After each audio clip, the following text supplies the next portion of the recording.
So chapter 11 is about business, and I made the statement in the chapter that I love business. Now, I'm not saying that you need to get into business. I'm not saying that you have to be an entrepreneur or self-employed.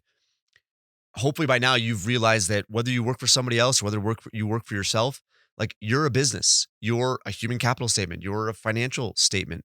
And if you measure yourself that way and you look for these improvements that you can make to create even more value, that's ultimately what makes a business successful or not. But as you know, most businesses fail. The statistics are staggering, but yet you still have lots of businesses that are open daily, despite those those statistics and probabilities of failure.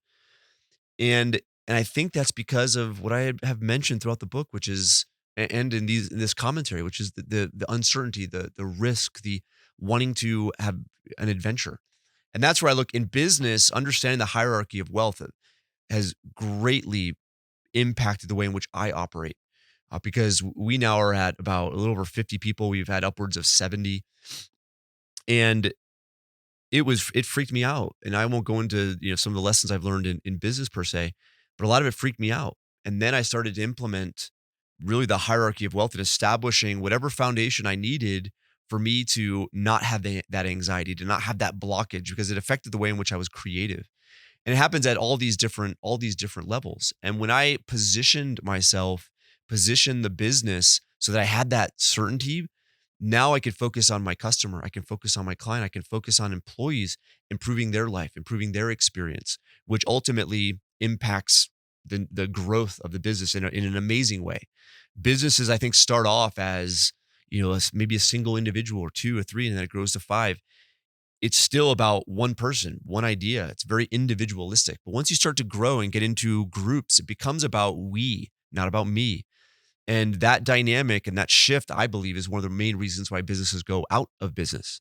So establishing foundation, it's not just from a financial standpoint, but it's from a understanding of business, understanding what makes good businesses good and what makes bad businesses bad, why businesses fail.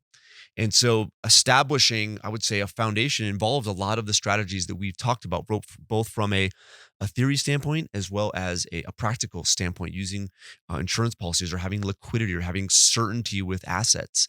So hopefully that's resonated.